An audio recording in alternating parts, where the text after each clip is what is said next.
رحمت للعالمین چې دنیا ته نو راغلی د ده د راتلو نه 80 کاله وړاندې یو بادشاه و د هغه نوم و زونواس یوسف زونواس ابن شرحبیل. هغه دومره بدبخته بادشاه و چې هغه د خدای دعوه کړې وه، وایي زه معبود یم، ما ته به سجدې کوئ. په زور به یې خلک خپل عبادت ته جوړول، پیسې به یې لګول، فوجیان او لښکر یې لرل. الله تعالی وغوښتل چې دا بادشاه ختم کړي. په چا یې ختموي؟ د یو کوډګر ساحر ساتلی، بادشاهانو پخوا ساحران ساتل. هغه سپینګیری شو، د غره په سر کې پروت. بادشاه ته یې وویل چې ما ته یو کس راکړه، ماشوم ذکي هوښیاره، چې زه ورته د سحر کوډ چل وښایم،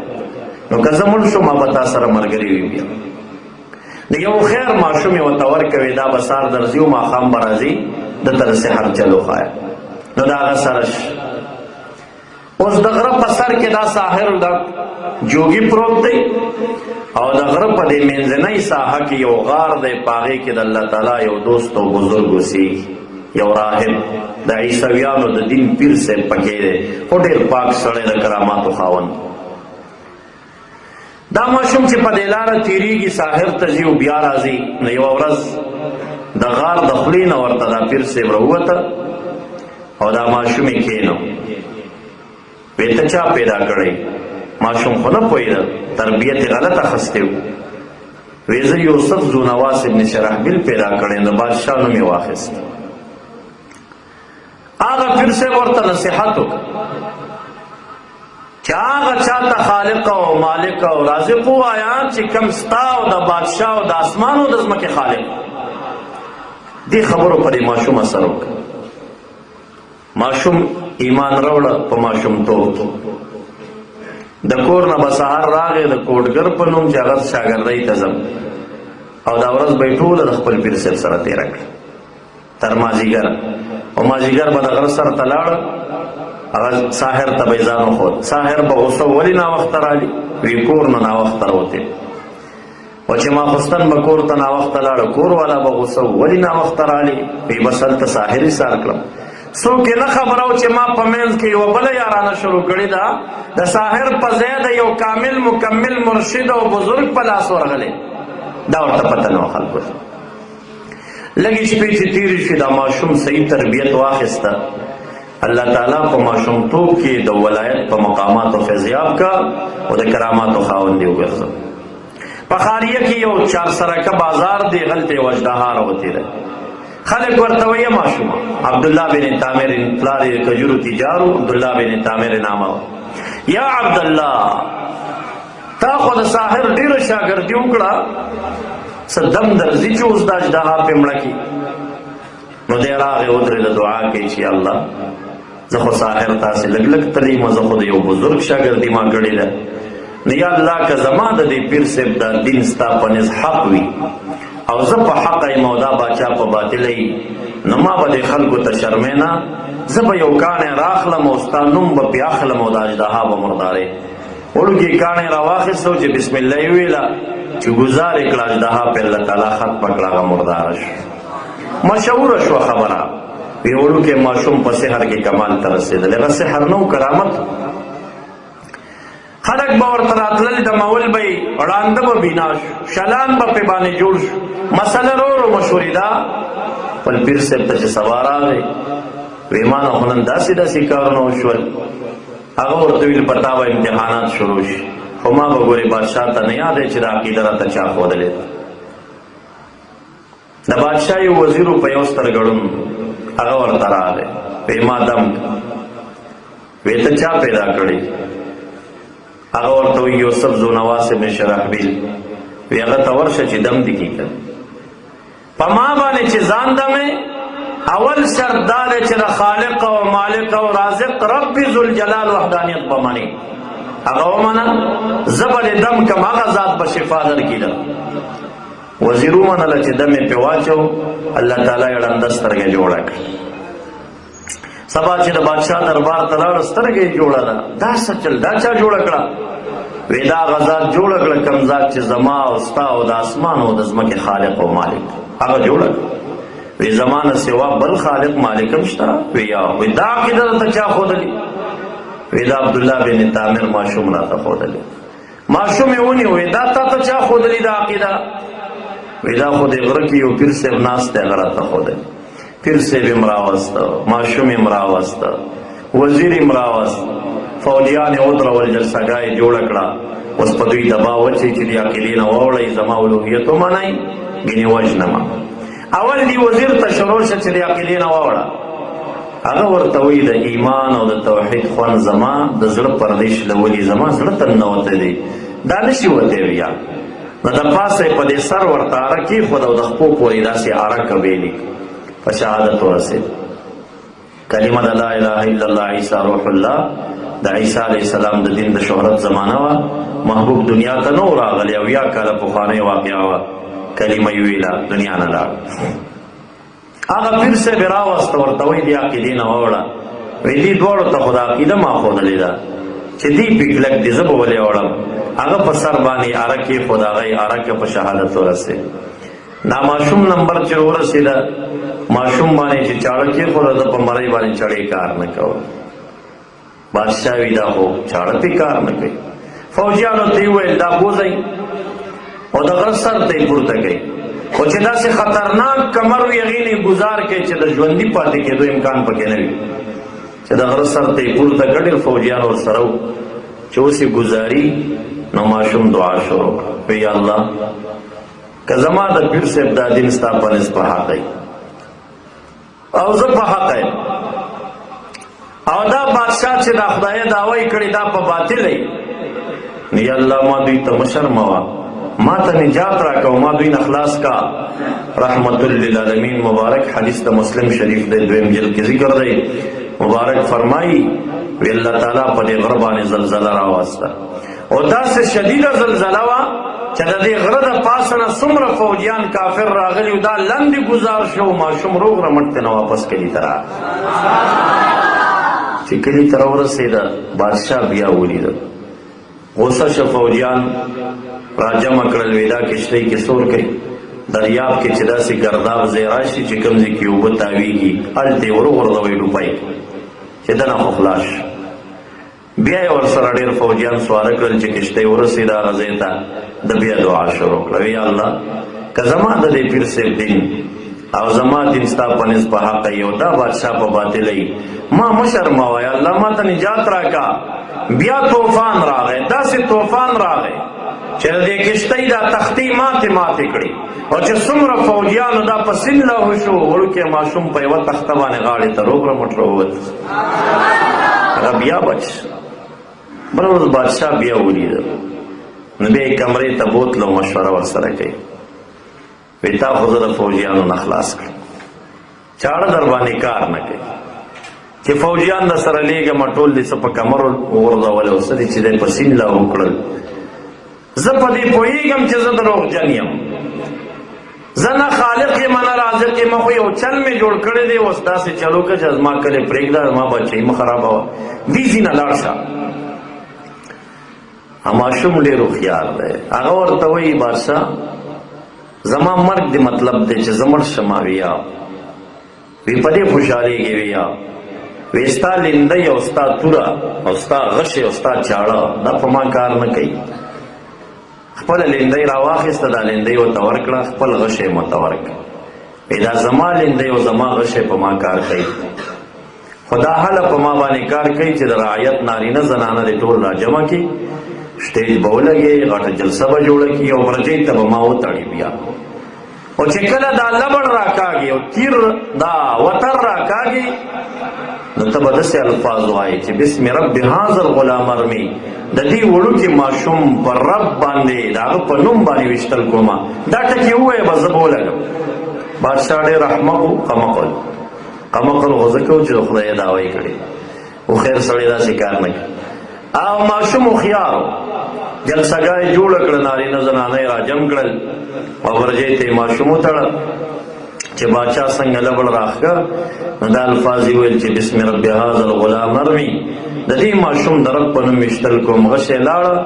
او ماشوم پرې صدغه ولګېدی تور سپین ته صدغه وایي په دې ځای کې غشی دننه شه مبارک په شهادت باندې ورسېد داسې ولاړ ځوړند چې وفات شه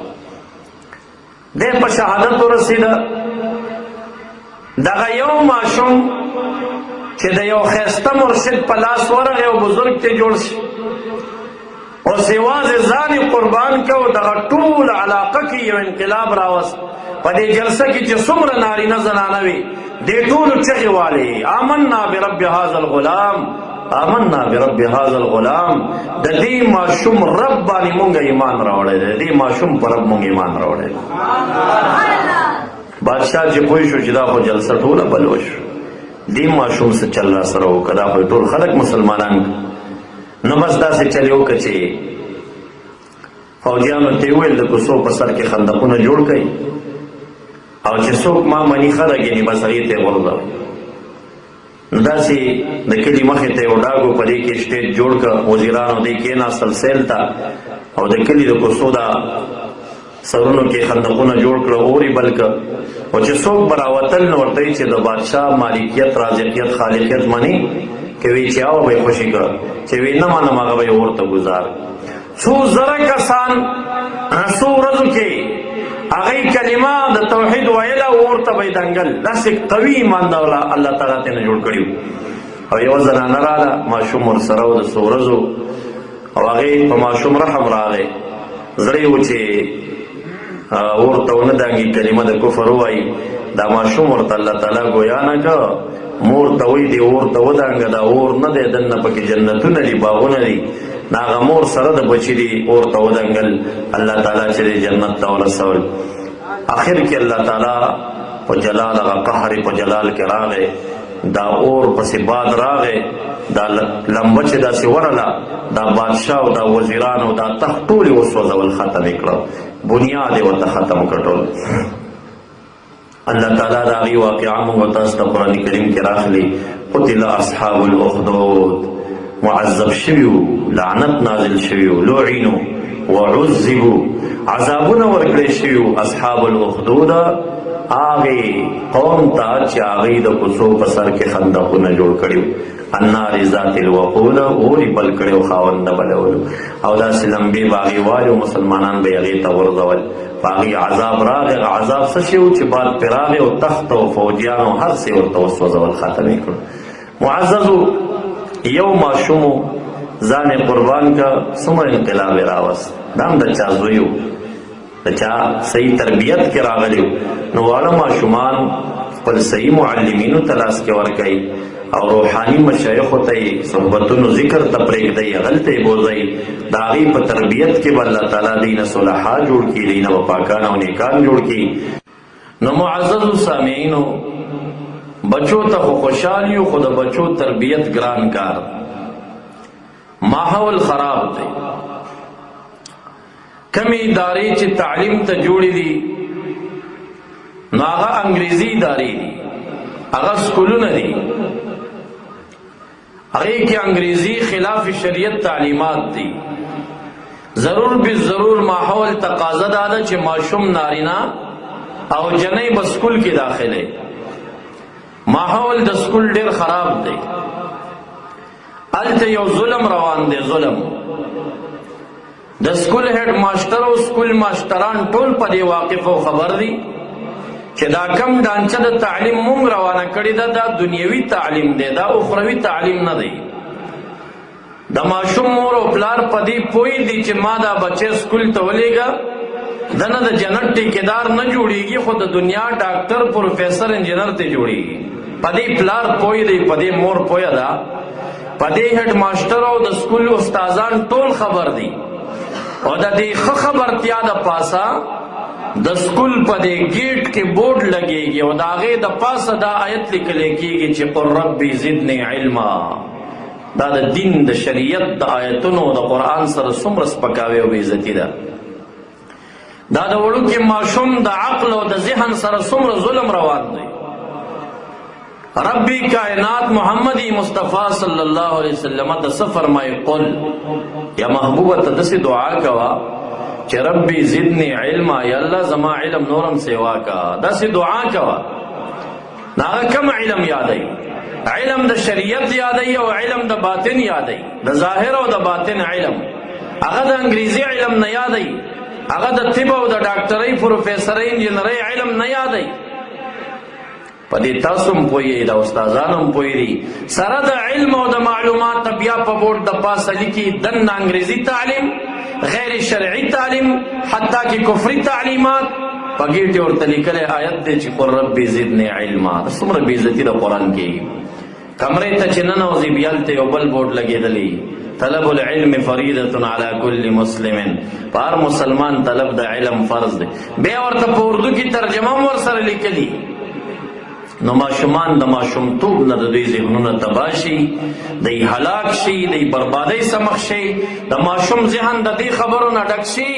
چې امانه الله تعالی په ما کم فریضه ایښې ده د علم هغه دغه انګریزي تعلیمات په ما باندې ایښې دي او حال دا دی چې د هغې په جواز کې ملالو اختلاف دی چې جایز دی او که نه دی د نارینه زنانو دپاره خو مطلقا ناجایز خو د نارینهو دپاره د هغې حصول صرف په یو شرط باندې روا کېږي چې کم بچی په دې نیت باندې ډاکټري حاصلی چې زه به بیا د جهاد په باب کې مجاهدین زخمینېږي او زه به یې علاج کومه نو دا نیت د کم پلار سره دی او د کم بچي سره دی او د کمې مور سره دی خو د ټولو سره همدغه نیت دی چې زه به کله ډبګري ګارډن کې بیا زما بچی هغه ډاکټر سپیشلیسټ MBBS به جوړیږي او بیا د الټه د څټ د خوا نه به د عوام څنګه حلالوي چې دا 1000 روپۍ فیسونه ترې نه واخلي خو دغې مقصد دپاره دا جوړي معزز د بچو زندگی مه تباه کوئ